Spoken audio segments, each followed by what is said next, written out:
Hey, hey, hey. Happy Monday. Come on in. Pull up a chair. The Gaming Gang Dispatch is in the air.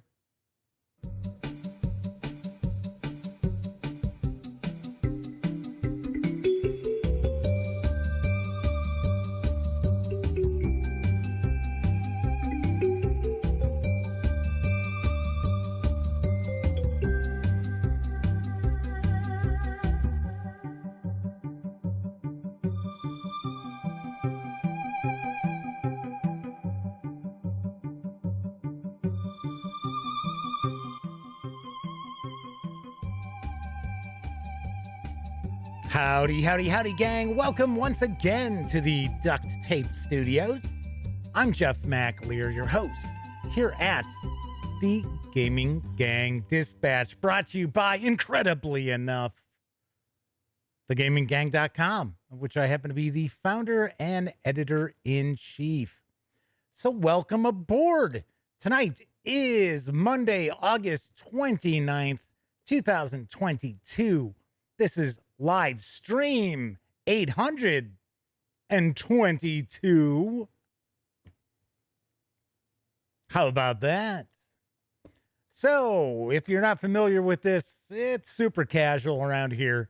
Just hanging out, talking about the latest in tabletop gaming news. And then we take a first look at a game. Most nights. Every once in a while, I'll do a review. But tonight is going to be one of those first looks. And I know there are a lot of people out there who are very curious about what we'll be taking a look at tonight. And yes, I'm talking about Dune, Adventures in the Imperium, Agents of Dune from Modiphius Entertainment. So to my knowledge, this is an all-new campaign. In fact, there's a second chapter of it.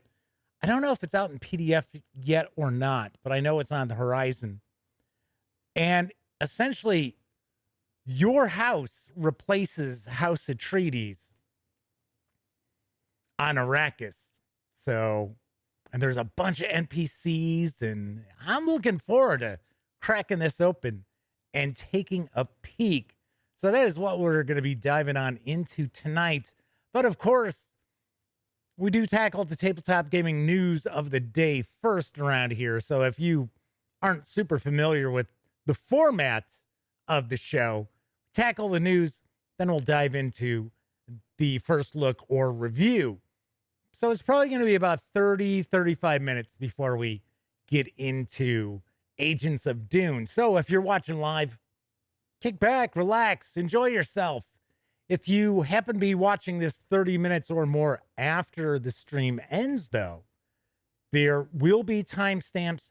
You can actually skip ahead if you want to just take a pass on the news, although we've got some cool stuff tonight. So you may not want to do that, but you can. And depending on what device you're watching this on, those timestamps might be right in the timeline of the video itself, making things super easy to just jump ahead. Of course, when you're not watching videos on the Gaming Gang channel, be sure to visit thegaminggang.com for all the latest in tabletop gaming news, reviews, and a whole lot more. You know the drill. Get your geek on at thegaminggang.com. And of course, because this is live, also means there's chat available. It's not on screen. It's one of the ways that I keep some of the more unusual commenters at bay. But if you want to say howdy, maybe you got a question, a comment, by all means, chime in. I will do my best to respond. I should also point out you must be a subscriber to the channel and be a subscriber for at least 48 hours before you can take part in chat. Yet another way that I keep some of the more unusual commenters at bay. Yes. So first out the gate tonight was the Motor City Madman. Yes, the Madman is with us, as well as our other chat moderator. We've got 4 chat moderators, just in case. So the Madman and Flaming Huron are both, wielding the banhammer Never has to get used, but still. Jason Bratley's with us, this about 92, and Kevin R. Smith are hanging out in chat. So welcome aboard, everybody. It is Monday. It is getting to the end of summer, which wouldn't be such a bad thing if, I lived, I don't know, like Texas or something. I don't know. I don't know how well I do in Texas. Arizona, although summertime was just ungodly out in Arizona. I just don't care for the cold. Just not a fan. No. My sister-in-law, she's like, oh, yeah, I like the cold. I'm like, oh, no, no, no. No, no, no, no. So Jason says unusual commenters, they feel called out by that. No, I mean people who are real weird and insulting. And luckily, we've only seen that twice. So not too shabby. All right. I do have to point out that I was running late today. So there are a couple of things I'm going to have to try to do on the fly this time around. So one of them will be our brief intermission, which, I mean, it's all set. I just didn't add it to our little timeline of items. Hey, I was already like 2 minutes late starting the stream too. So Tessie Trekkie's with us. Says we all need to support Jeff with house heating. Oh, well, the heat is always fine. Now, down here in the Duct Tape Studios, of course, there is a furnace. The air conditioning unit's down here too. So thankfully, this microphone doesn't really pick up that rumbling that I actually will hear. In fact, the air conditioning was going as I opened up the show. So usually don't really catch that. Kevin says, depends on how cold. There's a difference between 30 and 40 degrees and 10 Fahrenheit, of course. Oh, yeah. Oh, yes. 40 and above, I'm fine. It's when we start getting below, actually, I should say freezing and above, I'm fine. But I remember, I think I may have told this story before. One of the coldest days in Chicago history, if not the coldest day in Chicago history, took place on a Sunday. And I was out and about shopping. In fact, I think that was the day I picked up Car Wars. But I know I had picked up some Doctor Who novels. So, yeah, I was like, I wasn't going to let it be an 80 below with the wind stop me. Oh, no way. I was 13 years old, man. I had money in my pocket, needed to be spent. All right, so let's jump on into the news because making its way into stores from HeidelBÄR Games is sweet and spicy. Here's the latest. Once hungry kitty craved to eat, but sadly found no yummy meat. Instead, just found some weird spice, scoffed it down, and paid the price. From prickling hot sensation came the grand idea for this sweet game. Sweet and Spicy is a bluffing card game for 2 to 6 players and is the kid-friendly variant of Spicy. Got to be honest, I am not familiar with Spicy. Not sure why that would be an adult game. Instead of wasabi, I don't know what's so scary about wasabi. You can play with lemon, and there's actually a new card as well in the game, the Super Joker. But the game principle remains the same. Just like in Spicy, the cards are played face down, so you can cheat when you announce your card. But it's not just about bluffing convincingly. You can almost always play a card that is at least half right if you play it skillfully from your hand. It's a matter of tactically considering which card you can get away with. Do I play a Pepper 9 better than a Chili 10? Or a Suit Joker than a Pepper 10? Or do I pass better because I'm sure it'll be noticeable that I've been thinking about it for so long? Does not seem to be localized as far as the sell sheet info. In Sweet and Spicy, the Super Joker is added, which can be any spice and any number. It is therefore always correct and cannot be doubted. Sweet and Spicy is, once again, for 2 to 6 players. It's for ages 12 and up. Plays in around 15 to 20 minutes. And it does carry an MSRP of $17.99. So, a quick little card game, a little bit of bluffing. Got some fun cat art on it. And if you take a peek, each of the cats is eating something. Like one of them is eating a hot pepper and freaks out. Another one is eating, I think it looks like it's a lime, I think, and freaks out. So it's like, all right. So if you notice, looking at each of the cards, it's just kind of a timeline of each of the cats eating something weird. Christopher Rush is in chat. So is Coco B. So, some discussion. So Jason says, hey, Doctor Who is awesome. I know, that's why I was out there freezing my butt off. So, oh, maybe Coco B's not here. Okay. I don't know. That's kind of weird. So I saw somebody saying hello to Coco B. I was like, oh, okay. Well, Coco B's here. So if Coco B shows up, we'll just be like, yeah, okay. Whatever.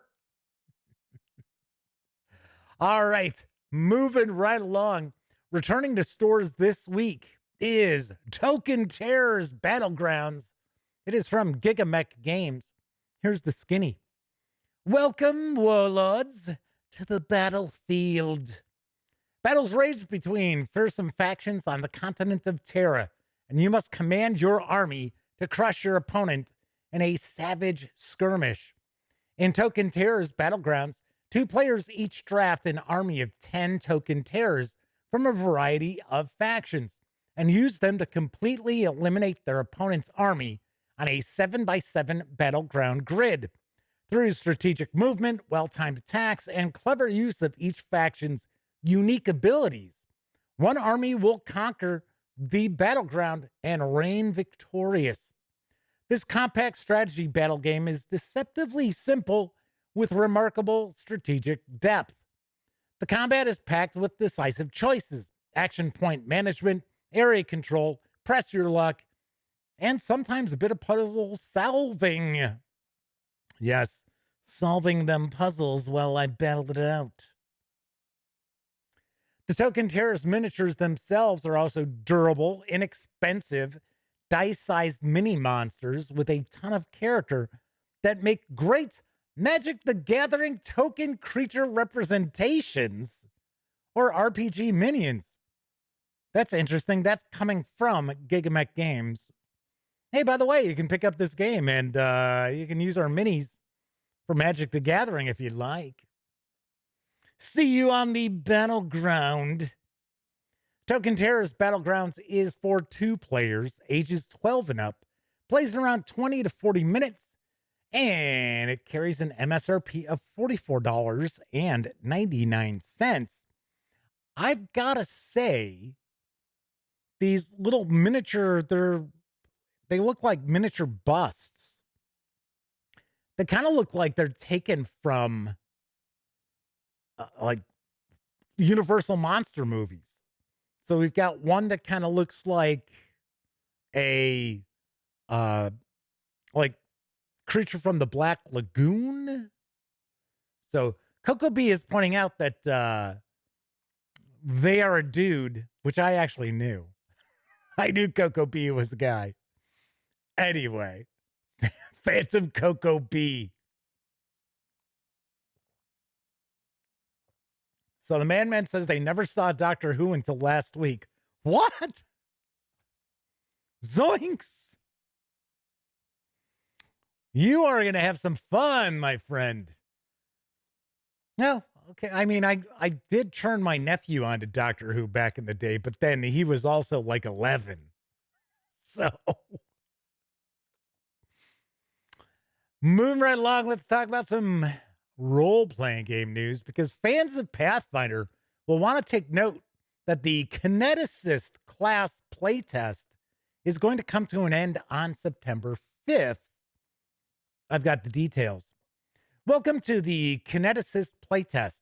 This is a class for the player who wants to never worry about running out of spells, to forge a connection with the primal elements of creation, and to just constantly hurl fire or another element of their choice. The Kineticist will appear in the upcoming source book Pathfinder Rage of Elements, which is scheduled for summer of 2023, which also brings new creatures and character options for all elements, including the elements of metal and wood. The playtest is going to run until September 5th. We're looking for your feedback, comments, and criticisms regarding this class, but we're focusing our attention on feedback from play, both online through play-by-post campaigns and virtual tabletops, and at home tables for those of you who can play such games safely. Make new characters, use them as PCs or adversaries, and run a few game sessions or encounters using them. Anything can change based on the results of this playtest. These are early iterations of the new class. Some abilities might be a bit extreme or stretch some assumptions of the game. And the best way to find out if we've gone too far or in the wrong direction is for us to deliver a class into your hands. We don't expect to release any changes to these classes during the playtest itself, only in the final version of the book. So, if you are looking for some new tweaks to your second edition Pathfinder, and let's say you're a big fan of, I don't know, The Last Avatar, or no, I'm sorry, The Last Airbender. Isn't that it? I don't know. I don't watch it. I have no interest in it. So, you know what I'm talking about. Using those elements. You might want to check this out. I want to say that the playtest class clocks in at like 21 pages. Thank you, Avatar The Last Airbender. Thank you, Kevin. Like, what? So, yeah, definitely give it a peek. So, of course, if you run or play Pathfinder 2nd Edition, you might want to snag this because I believe after September 5th, you won't be able to download it anymore either. So I will have a link in the news piece tomorrow. So Christopher Rush points out that I should watch Avatar. It's extremely good writing and character development. Yeah, why don't I just start watching One Piece? It's like, I got nothing better to do. I'll watch, I don't know, 1,000 episodes of anime. So Jason says, did we hear Doctor Who's going to be in Magic the Gathering next year? Yes, we talked about that last week. As someone pointed out that, yeah. Oh, Kevin did. Kevin pointed out that I talked about that last week. So's Lord of the Rings. Lord of the Rings is coming. And then in October, we will see Warhammer 40K. So there is that as well. And then, of course, we've got the newest, I don't want to say core set because they're not really doing a core set this year for Magic, but they've got the new set coming, which I think is supposed to be like sort of a replacement for a full-on set. Shane Sangster is with us in chat. I think I've said hello to everybody so far tonight. Newly arrived to Exalted Funeral is the science fiction role-playing game Enoch's Wake from R. Rook Studios. Here's what I know. Welcome to Enoch, the city on the comet. port, haven, metropolis, and necropolis of the ancient and forgotten. Enoch's Wake is a standalone 2d6 tabletop role-playing game about life in the Comet City. Stroll from wealthy promenade where the merchants build homes to compete with the aristocrats of High Rock to the boisterous inns of Harbor Town. Sign on with a ship's crew and journey the 100 spheres. Consult the haughty scholars of the High Academy or masked tutors of the secret collegium for the secrets of the wild void. Get shady messages calling you to meet with corrupt senators in the shadowy underrock near the necropolis gates, but don't venture into them. The immortals and their servitors guard that alien ruin, and the treasures foolish people claim are within. Enoch's Wake includes the traveler-inspired rules you use to build your character, play, and use arcane powers. You'll also find fantastical and mundane equipment, rules for using skills, and pointers on the fine art of void jamming. Wonder if that's similar to spell jamming. Enoch's Wake is a standalone game with everything you'll need to play. The 88-page A5-sized, perfectly bound softcover is available with the PDF right now over at Exalted Funeral for $20. Yes. I thought this looked very, very interesting. In fact, I have to point out, I went to go follow our Rook Studios or Studio on Twitter because I thought, hey, this looks really interesting. And they had me blocked. I'm like, I don't even know who you are. Why am I blocked? It's like, okay, all righty, doesn't matter. I'll still share this piece of news for Exalted Funeral.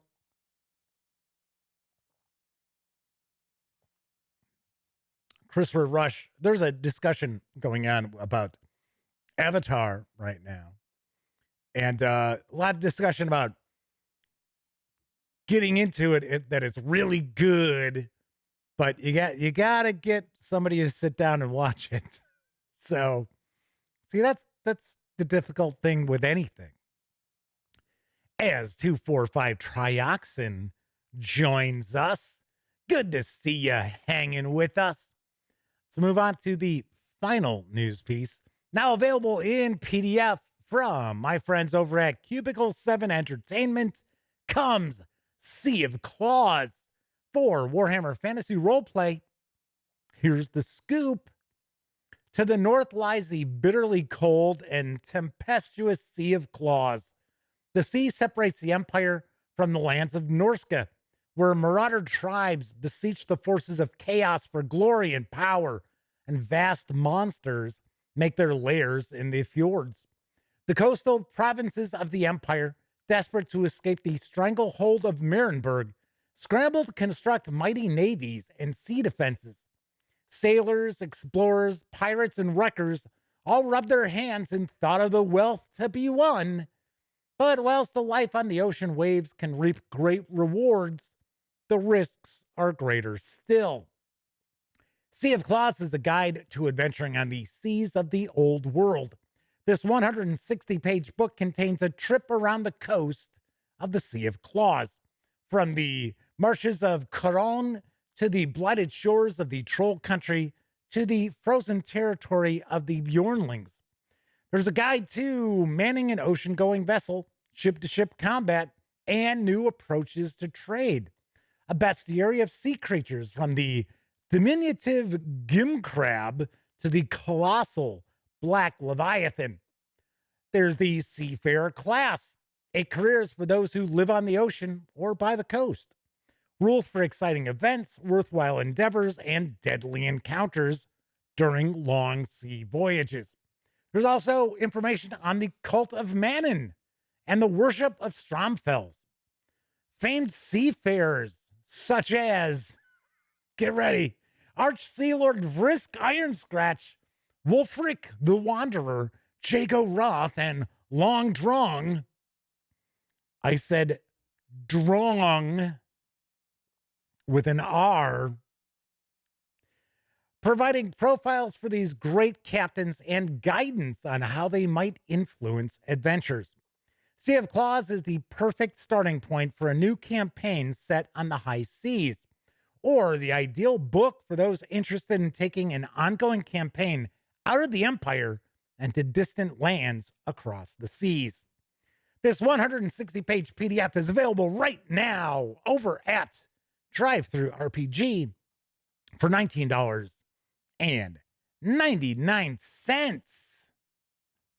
Pa-ching! Nice to see more Warhammer Fantasy Roleplay stuff coming out. I did chat with Dominic McDowell at Gen Con to discuss what was on the horizon. So I was like, yes. So I was like, yeah.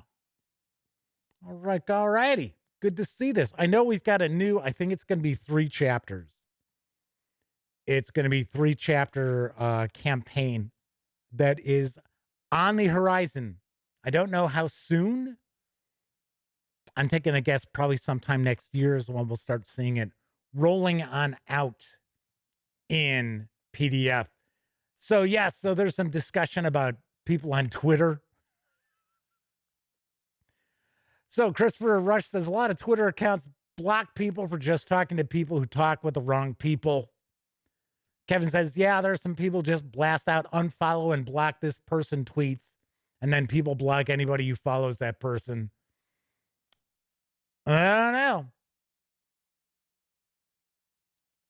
Christopher Rush says, going on to Twitter is like entering Mordor.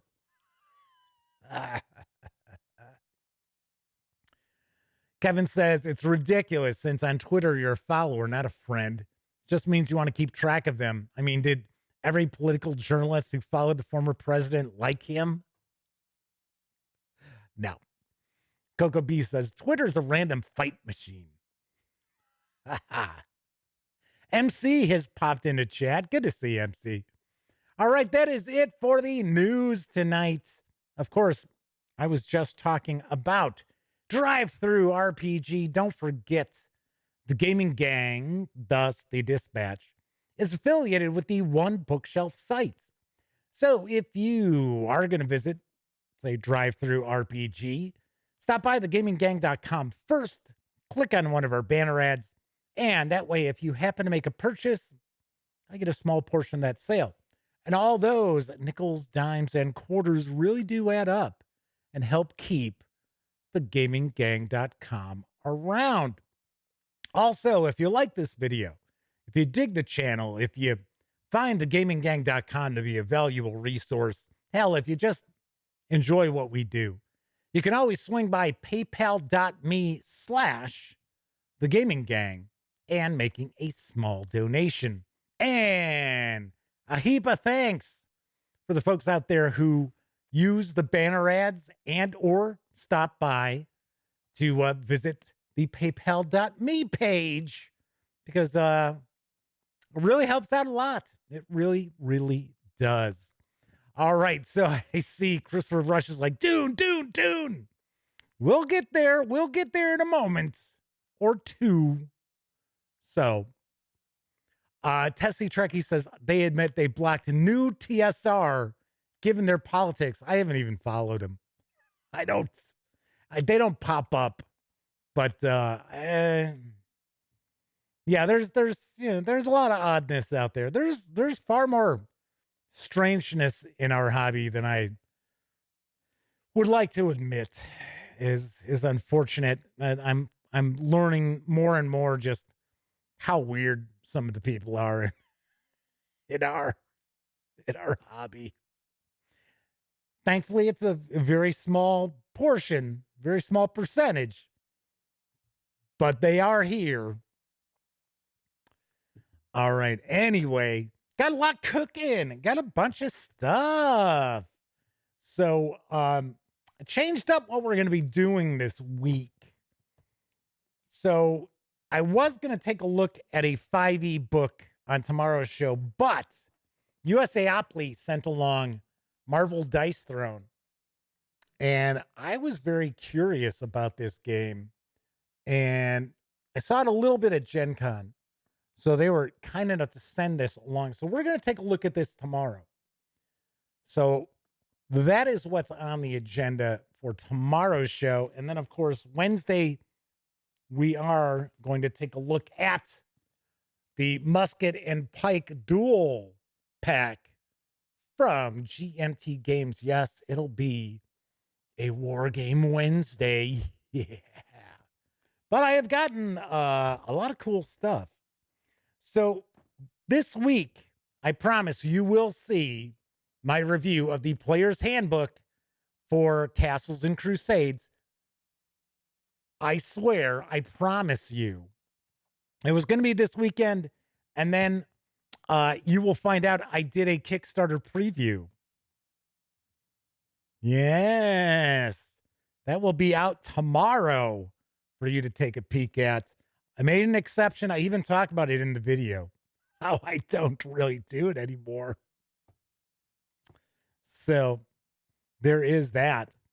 Also, we'll have the travel guide for Pathfinder Lost Omens. So we're going to be taking a peek at that. John Vogel pops up and goes, War Game Wednesday's back? Is it back? Omenal's with us. So, yeah, Omenal says, too many Harkonnens, not enough Atreides in this hobby. Oh, I don't know about that. It's still very few and far between that I run into somebody who's like really. So, Connor Dunning says the brave knight Sir Jeff hath returned from the physicians. How was the metallic serpent in the caves of chaos? Yes, I was going to mention that. So everything went okay. Unfortunately, I did not prepare correctly, which wasn't really my fault because the instructions that were sent to me were attached to a message on the website thing for the hospital or, whatever. And I had been going in ahead of time to see, 5 days out, I can't have this. 3 days out, I can't have this anymore until. And then, so I went in on the afternoon before the last day, and then I couldn't get to it. It was like, this message is too old. You can no longer reply to this message. Yeah, well, that's great, but can I at least see it? So I went online and started looking. So here it turned out I started drinking the garbage, although I put some Crystal Light in it. It wasn't that bad. I started drinking it way too early. So I guess I was supposed to start drinking it at 6 p.m. the night before from 6 to 8. And then 6 hours before I came in, I was supposed to finish up the rest of it. And it was over a gallon. So it's like, okay, so you wanted me to drink half a gallon of this stuff in 2 hours and then get back up at 3 o'clock in the morning so I could drink more of it? Whatever. But they did remove polyps. There were polyps. So, yes, it was a colonoscopy that took place. So I have not gotten the results back. So, don't know. Do not know. But yes, there were polyps removed. So I was like, yeah. So MC says, yeah, they need to make you poop so you can see the stuff. Well, the thing was, I hadn't really eaten much. And of course, then that was like the day before. Or no, 2 days before. And then the day before, I just had like apple juice and chicken broth. I didn't have anything solid. The only thing that was even relatively solid was I had some Jell-O. And that was it. So I was like, I don't know. There shouldn't really have been much left anywhere. So especially after I drank almost an entire gallon of that stuff. But yeah, we'll find out. We'll see what happens. But yeah, I have not heard any results. They said it, could take a couple of weeks. And then somebody had told me they had called on Friday to see how I was. And I was like, I'm fine. And they said, well, maybe early this week I'll hear back. So fingers crossed, everybody. Fingers crossed. I did do one of those Cologuard or whatever about a year ago, and there was nothing. Tessie Trekkie says they found a coin in their old man's guts. Jeez. All righty. So, Omanel says a gallon. Wow. Yeah, I know. A half penny from 1961. Holy cow. Anyway, so as I was saying, I will have this coming up this week as well. Got a couple of books from Kobold Press. I got the book of Ebon Tides, or Eben Tides, however you want to pronounce that, and Tales from the Shadows.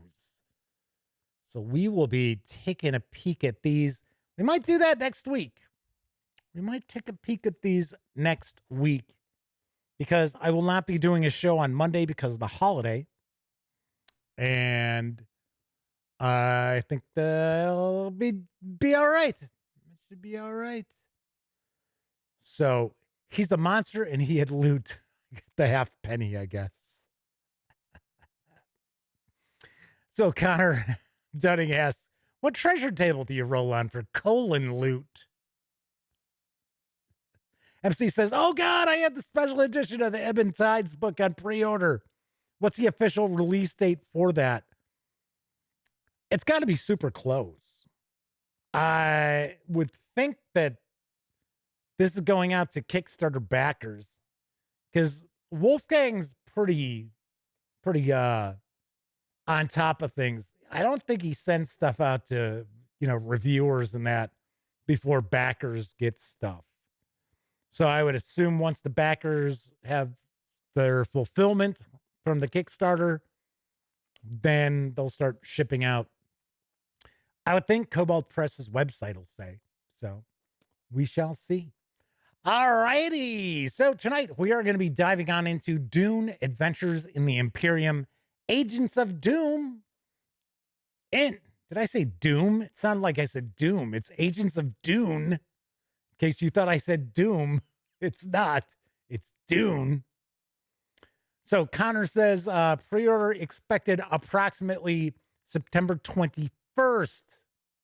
Sweet. Very nice.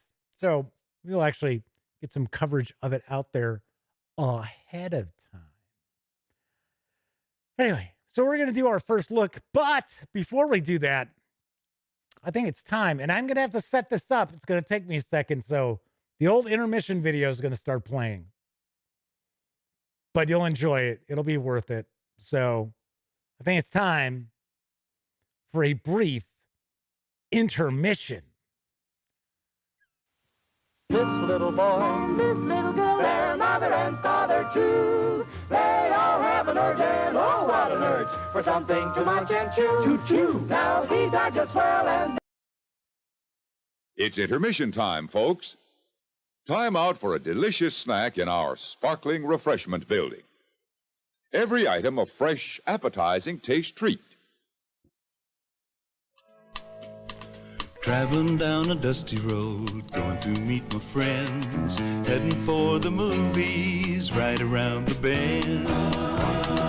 Looking for a good time, looking for what's real, knowing that a good time is the thing that's real. It's the real thing. Coke. Intermission is the time, refreshments and my friends, knowing all along that's where it all begins. Looking for a good time, looking for what's real, knowing that a good time is the thing that's real. especially when it's Coca-Cola. It's the real thing. Yes, Coke is the good time real thing. It's the real thing. Put your money in here and you get a cup of Wilkins coffee. I don't want any. Then push that button. How about a cup of Wilkins? You know, the Leaning Tower of Pisa reminds me of Wilson Certified Bacon. Why does the Leaning Tower of Pisa remind you of Wilson Certified Bacon? Because nothing's leaner than Wilson Certified. Leaner, get it? No joke, folks. For a great breakfast, we lean toward the lean goodness of Wilson Certified Bacon. This is the bacon to take to your frying pan. How about this one? When is an oven like a delicious breakfast? I don't know, when is an oven like a delicious breakfast? When it's bacon. It's a great bacon. Sugar-cured, hardwood smoked, fries sizzling crisp every time. Wilson Certified Bacon. Now back to the Leaning Tower. You know what happens when you fry Wilson Certified Bacon? I'm afraid to ask. It becomes Wilson Certified Bacon. Help stamp out bad jokes. Buy Wilson Certified Bacon.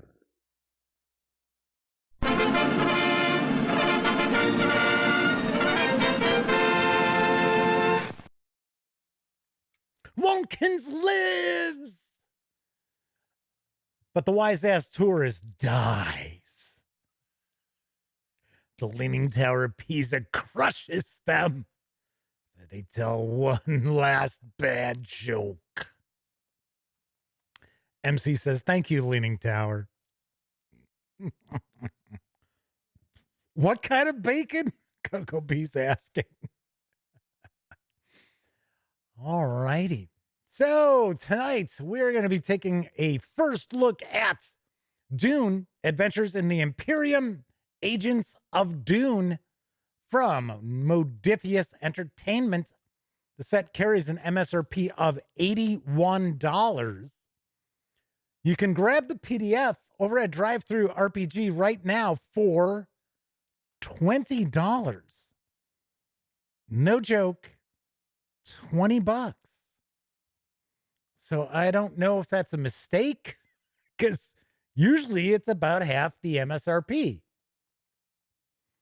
So I don't know. But that said, let's swing on over to the other camera, because here we've got Dune, Adventures in the Imperium. So this is a role-playing campaign experience.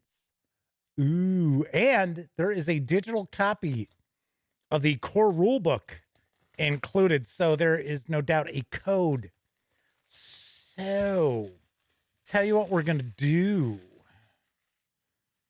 I know I haven't announced it, but I will right now. We're going to do a contest. Yeah, that's right. We are going to do a contest. And what you need to do, I'll make it super easy. All you got to do is comment on this video. Okay. So, of course, you're going to need to be a subscriber, because that's always the case. And please give the video a thumbs up. I mean, you can do that for me, right? But leave me a comment what you like most about Dune. It could be about the role-playing game itself, if you've seen it, or it could be about the novels, could be about any of the different adaptations that we've seen in the past. Just tell me what you like about Dune, and I will select one lucky commenter, and you will actually win PDFs of the core book and this as well. So I will provide you with 2 PDFs, the core book as well as Agents of Dune. And I will announce the winner on Wednesdays. English, Jeff. English, man.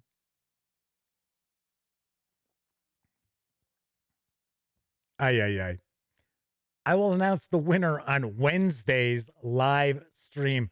It's the Kingdom of Spiders again tonight, as I'm watching a variety of little spiders going up and down and over and around. It's like, okay. So there you have it. That is the contest. And of course, won't be having tons of people getting involved in it, right? Because you got to see this video to know about it. And you're only going to have tonight and tomorrow to get on board. So there is that. All right, let's take a look at the back. Arrakis is yours. Your house is to become the new governor of Arrakis in an alternate what-if scenario where you must ensure the supply of the vital spice melange to the known universe. With the eyes of the entire Imperium watching your every move, can you retain control of the treasure of Arrakis, or will this appointment spell the destruction of your house, like it did with House Atreides? The Agents of Dune role-playing campaign experience offers a complete introduction to the world of Dune and the Dune adventures in the Imperium role-playing game.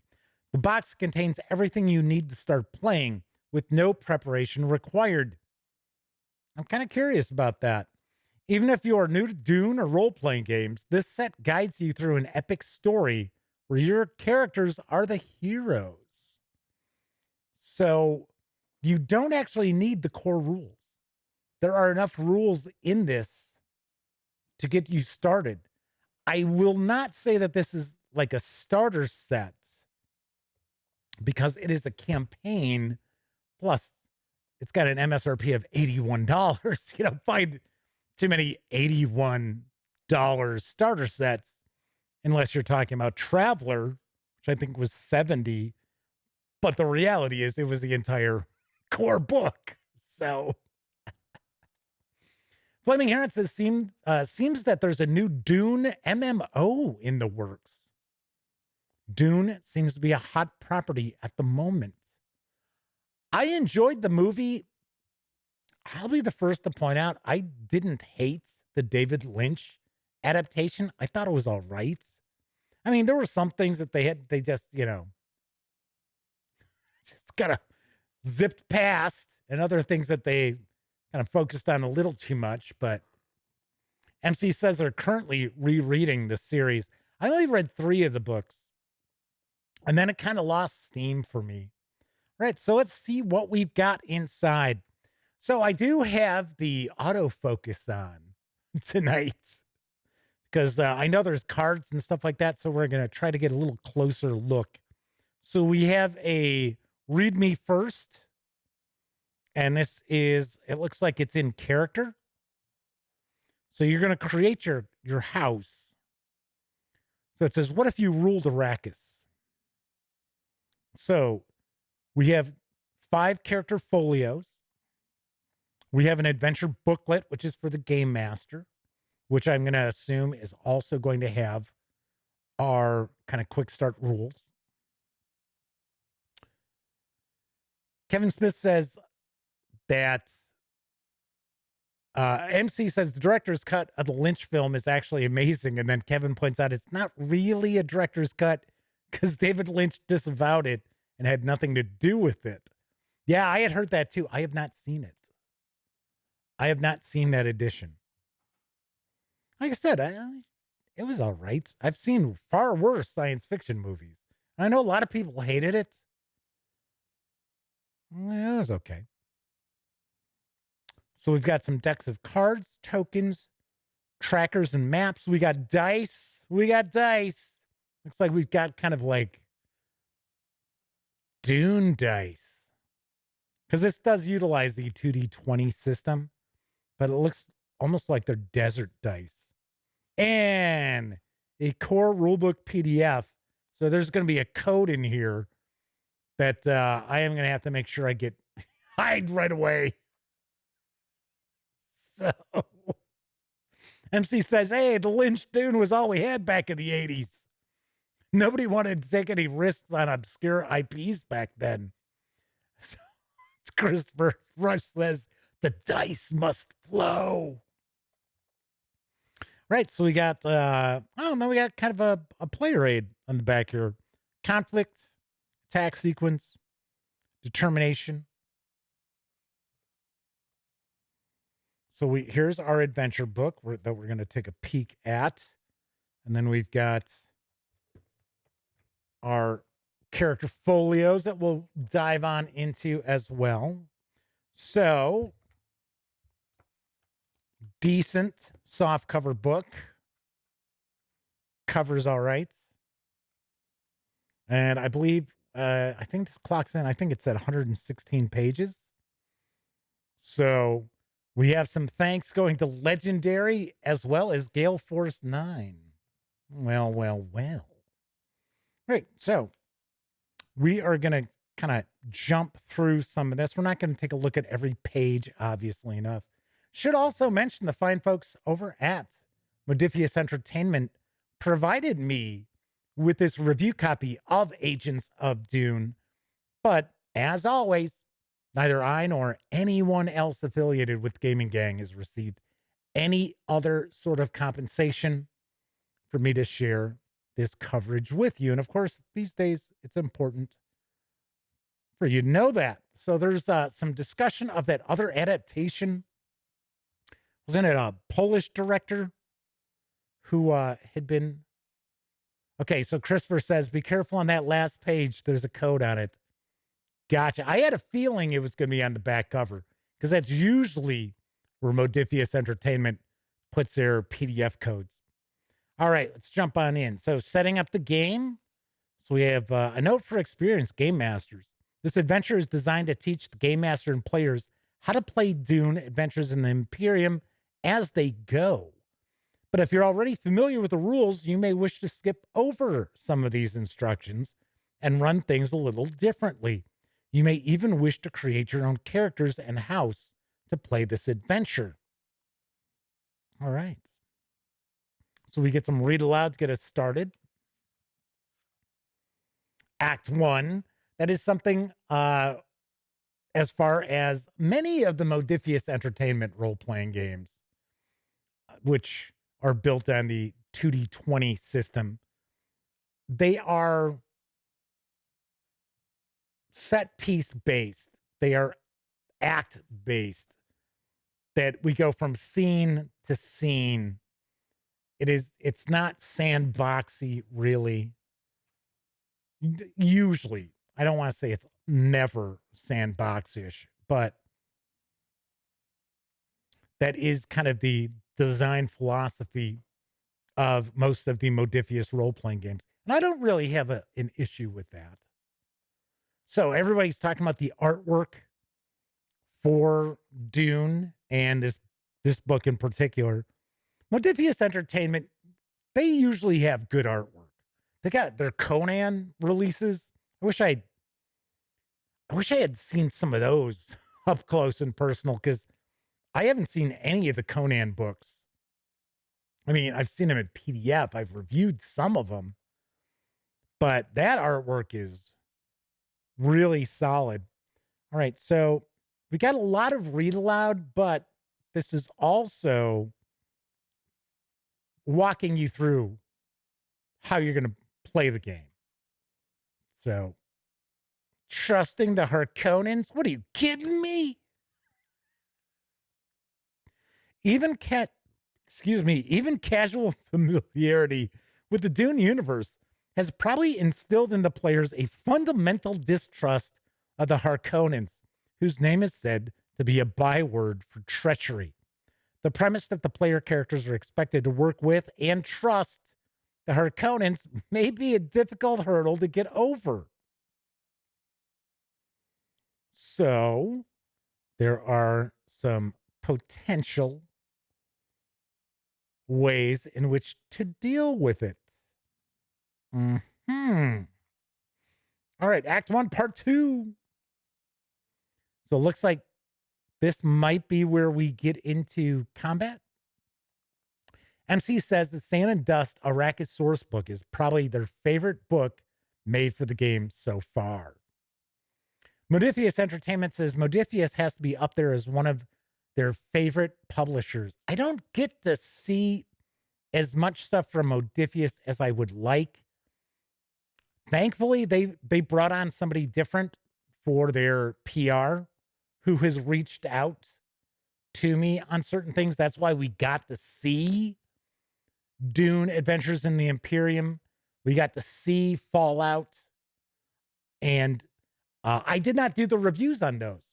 I actually had some of the team take those on because I don't want to always do every like high profile release. That's not fair to them. Kevin did reviews for us. Omanal does reviews for us. So I try to share some of the goodies, even though they get to check out the PDFs, but still, Flaming Heron's calling it a night. Good to see you, Flaming Heron. We will catch you next time. But it's very cool that I've had an opportunity to actually start seeing more of the Modiphius Entertainment stuff up close and personal, and to be able to share these videos with you as well. So MC points out Free League's The One Ring is sort of similar in the scene-based stuff. Yes, there are quite a few role-playing games now that kind of play in this, various different acts. And it's like, okay, and fade to black. Scene. On to the next scene.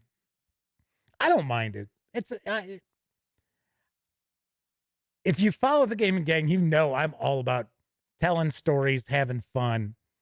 And if the system is presented well, it doesn't matter if the player characters don't necessarily have as much agency as they might think they need to have in order to have a good time. So just kind of passing through. Sabotage. Dun, dun, dun. So, of course, the player character's house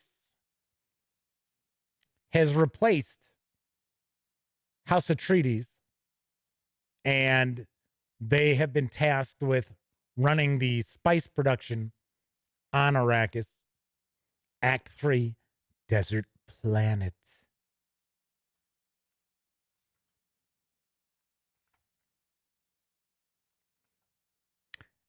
As I had pointed out earlier, there are other parts to this. So this is not the full campaign. So this is just the first chapter. I am not positive, but I think that this campaign is going to have 3 parts to it. Kevin says that they think the narrativist influence of indie games entering the mainstream of the hobby has a bit to do with this. I got to admit, there are some really cool indie RPGs out there. And I love when I have an opportunity to share some of the smaller publishers with you as well. So it seems like I'm missing a lot of the artwork. I'm probably passing through a lot of the art. All right. So looks like, did we have 3 acts? I believe we did. With about 5 or 6 scenes in each act. All right. And then, of course, these are our stat blocks for our NPCs. Kind of cool. I will mention, I am not a big fan of like zero prep adventuring and things like that. I don't think,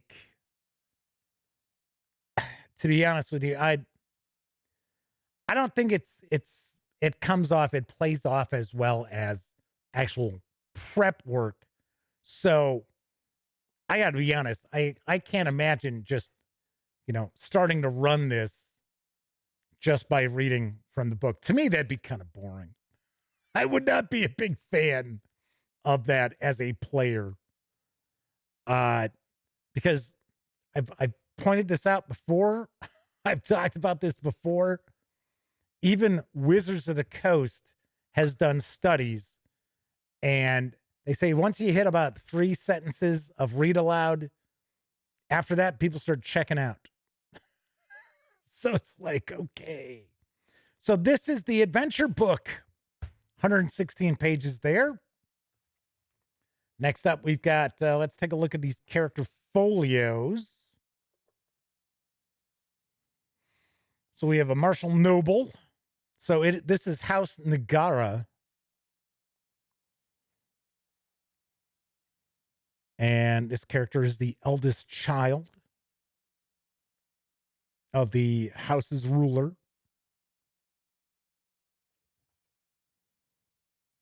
So we get background, talents, the attributes, as well as a player aid on the back. That's nice. And it's not real thick cardstock, but this should hold up pretty well. So that is our first. Then we have the younger child of the ruler of the house, Jiro Nagata. So we get the background, talents, attributes, as well as this. So there's some discussion about 2D20. And 2D20 is a rather, well, there we go. Thank you focusing back on this.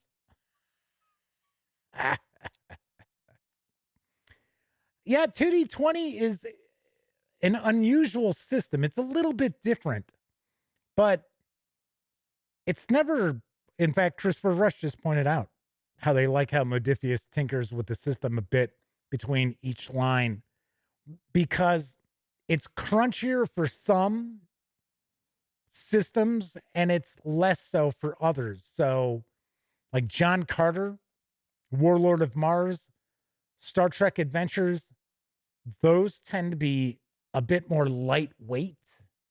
Actually, I'll throw Dune in with that as well. A bit more lightweight with the 2D20. Whereas Fallout, Conan, and I just forgot it off the top of my head. It's like, wait a second, there's another one that's Octan Cthulhu, right? That's being discussed in chat right now. Also, those are like kind of the opposite end. Those tend to be far more detailed, crunchier 2D20 systems. So Omanal says Dune went way out there with the 2D20 system. Jason says they think it works very well for Star Trek Adventures. I got to say, I really appreciate the fact that Modiphius Entertainment provides support for their different lines. So I think that's very cool that they do that. So we've got books for Dune. We have adventures for Octan Cthulhu 2D20. We've got tons of Conan stuff. There's still more Conan coming. So we got loads and loads of that. Every time you turn around, there's a new Star Trek adventure. So I'm really happy to see just how far Modiphius Entertainment has come. Chris Birch and his team over at Modiphius. I've interviewed Chris a couple times. It's very nice. And yeah, he's one of us. I mean, that's kind of how he is. He's one of us. But it's really wild to think that, they had Octan Cthulhu. So they had, a trio of adventures, which was pointed out in chat. I think Omanal pointed that out. That was actually Call of Cthulhu. It used Call of Cthulhu. And I thought that was, I reviewed, I think it was the first 2 adventures, and I was like, yeah, they're all right. And then from there, it was like, holy cow. Every time you turn around, it was like something new, some new license that Modiphius Entertainment was getting. So here we got our Sword Master.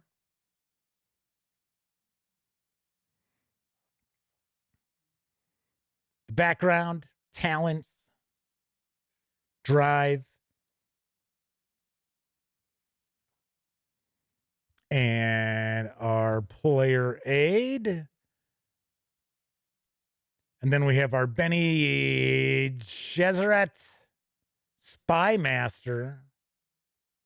So we've got a Mentat, we've got a Bene Gesserit, we've got a Sword Master, and we've got a couple of nobles. So of course I'm taking a guess that that the ruling parent of this house is going to go the way of Leto, Duke Leto. So Christopher says, "Oh, nice cheat sheets with the character sheets. Yeah, that is very cool. It's very nice." All right, so we've got those. Next up, we have the momentum, which there was some discussion about momentum in chat, which is one of the aspects of the 2D20 system. Oh, look at that. Artwork on that as well. Decent cardstock. Then it looks like we've got a tracker for our spice harvesting. I think it's back in focus again. You know what? Let's see if we can get a little closer up, give you a better look at this. All right, come on, Panasonic. It looks like it's picking up the focus here. Maybe not. I don't know. So, what is this? A brochure about Arrakis? It is. That's pretty wild. So, we have a brochure about Arrakis. Talking about water, the desert, sandworms, the people, cities. Simeon is with us tonight, mentioning that Modiphius books are hard to get in Canada. And Simeon had to cancel a big order because it couldn't get across the border. That's weird. All right, so this looks like this is a handout.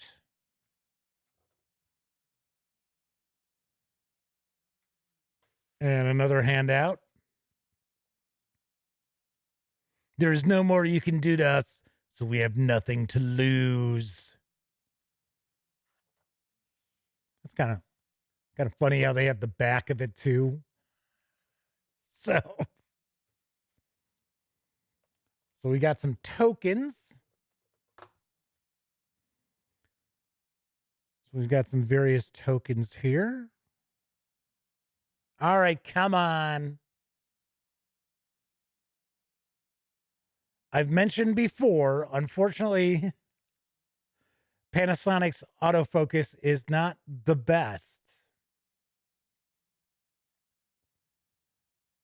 And this is actually just kind of a kit lens. I mean, it's actually a decent lens, but it's not like, it's not $1,000 lens. So we got the tokens. What else we got over here? Because there's still more stuff. Looks like, is this a map? I think it is. I think this is a map. So we've got that. And then this looks like this is a layout. Looks like it's probably a production center.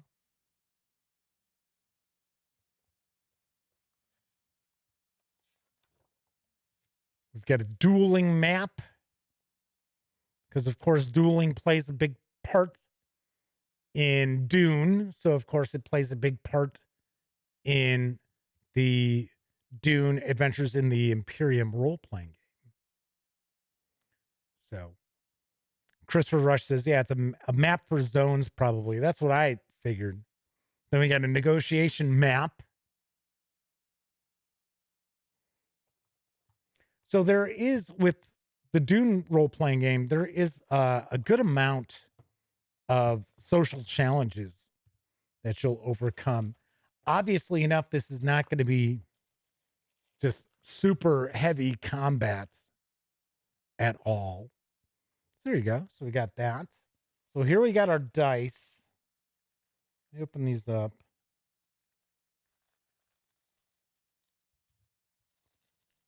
They're all right.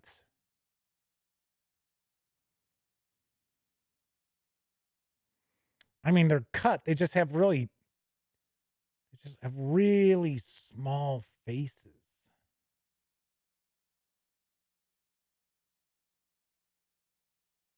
I think looks like it's picking that up okay. So we got 5 of those.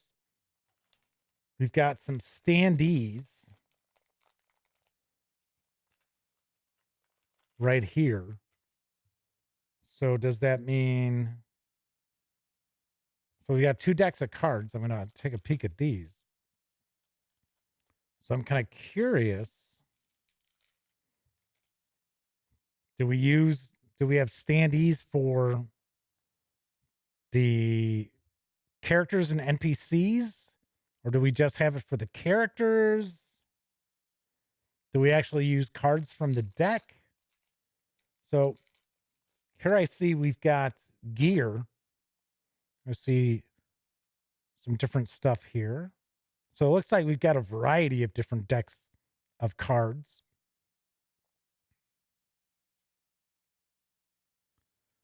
Okay, so we have some equipment here, some gear. So we get some artwork. And then gives us a breakdown of what this is. So, Omanel says, why is it so hard to get 19 or 25 millimeter dice? Stop using 16 millimeter dice. So I've got some artwork for each of these. And then, yeah, we had a lot of props. So Simeon just pointed out so many props. So it looks like these are worker gangs. Some decoys. So it almost looks like you're trying to root out some conspirator or something in this. Fremen attitude. It's got cards for injuries. So just telling you +1 difficulty to all physical actions. Detail the injury and how it might affect you.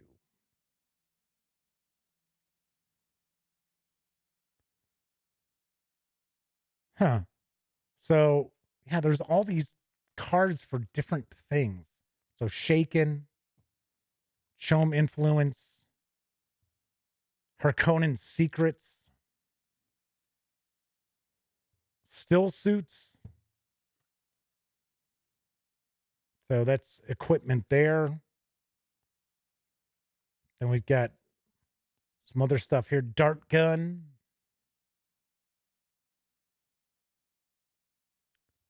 Mala pistol. The Blight scanner. Harkonnen soldiers. Spice smuggler. I'm taking a guess. Very cool artwork here. I'm thinking that you actually use these cards with the standees. So these are NPCs.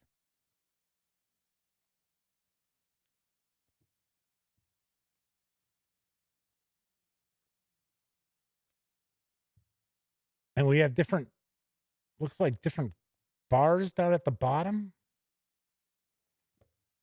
So here, these are like blue, these are gold.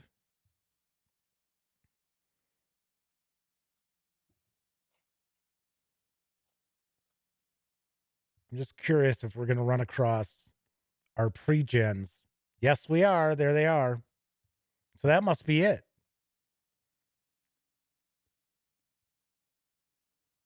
we put the character card probably in the standee because I didn't see any tokens. I didn't see any counters to go into these stands, so it must be the cards. And then on the back, we have all their attributes again. So that's pretty sweet. That's pretty cool. Christopher Rush says, I'm digging this box. It's not just random fluff. It all looks like it will be used in these books. And the spice mining and NPC cards definitely would be usable after this adventure. Yes, I would certainly agree with you on that. Okay, so we've got 2 decks of cards. Now, of course, we got a bit of an insert here. We've got 5 20-sided dice. I do like the orange-yellow combo. I think that's kind of cool. I would have just liked to seen the numbers to be a bit bolder, maybe as it was pointed out in chat as well, a little bit bigger on the die. I don't expect huge 20-sided dice. I'm not expecting, Magic the Gathering life meter 20-siders. So we do have the standees, the little clamp style standees. We've got a variety of different maps and tokens, some handouts, a brochure for whenever you're vacationing on Arrakis. We've got the spice harvesting. We didn't look at the artwork on that. So it's an aerial view of a dune, a sand dune on Dune. Christopher Rush says they like the cards way better than the tokens. So Omanal says they have 5mm D20s. Holy cow. And 50. I have a 50. I actually have never taken it out of the box. I got it from some online retailer in like one of their liquidation sales.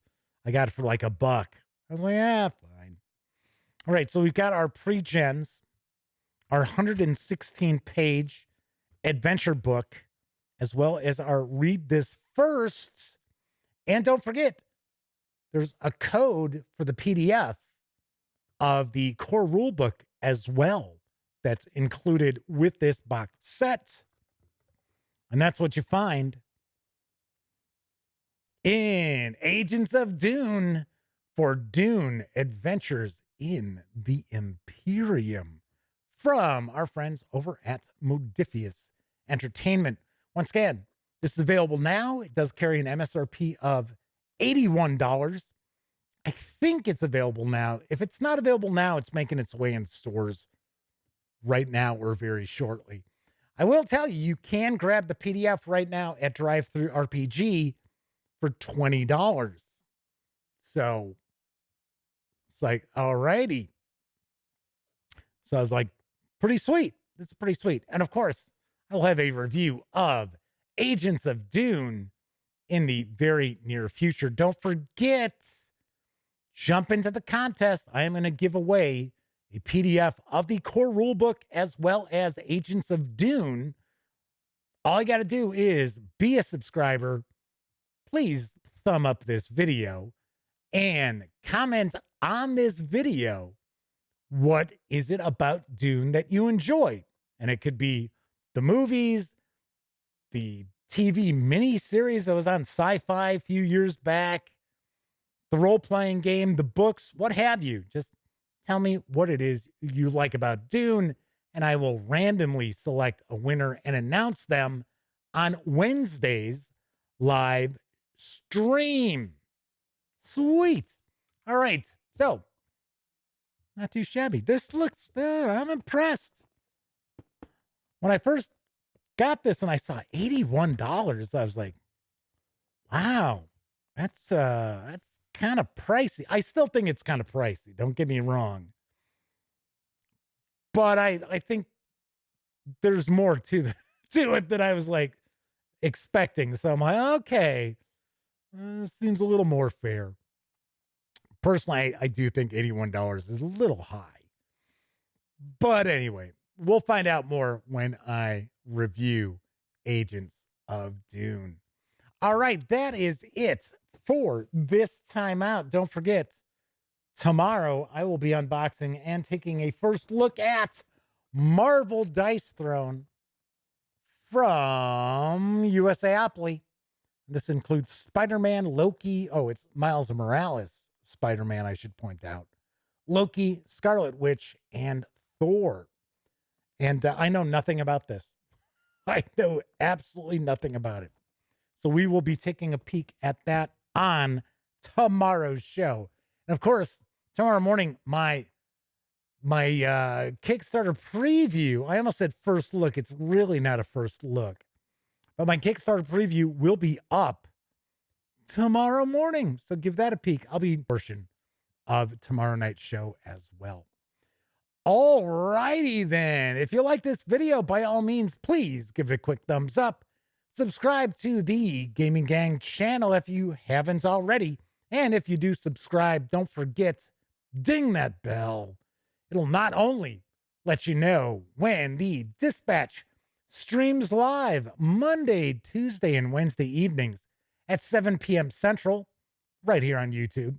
It'll also let you know when I upload other videos, such as my upcoming first look at Pathfinder Lost Omens travel guide from our friends over at Paizo Inc. All righty. So if you were hanging out live, thank you very kindly. Always appreciate it.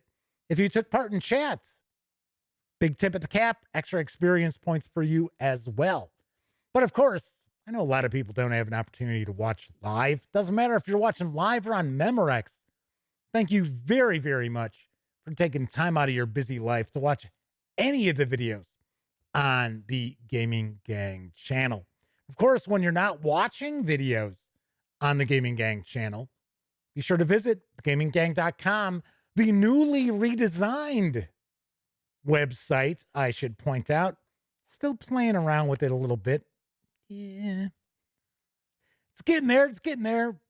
It should be all right by the time September 1st rolls around and I mark our anniversary. But it's a bit of a slog, I'll tell you that much. Anyway, by all means, swing on over, check out the new design.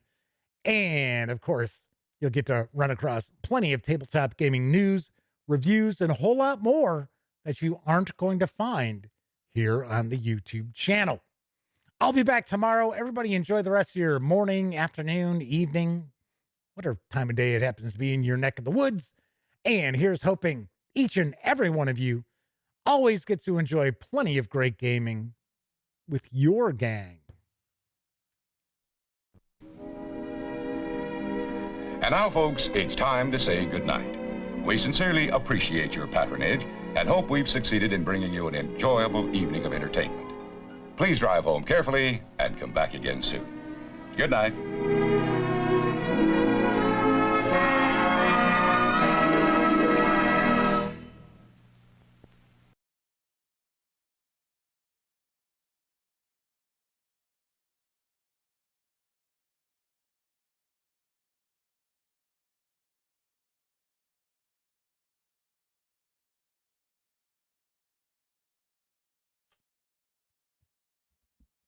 Oh, hey, you're still here. Well, if that's the case, by all means, subscribe to the Gaming Gang channel by clicking right here. Check out the latest episode of the Gaming Gang Dispatch, or find out what YouTube recommends you check out from the channel.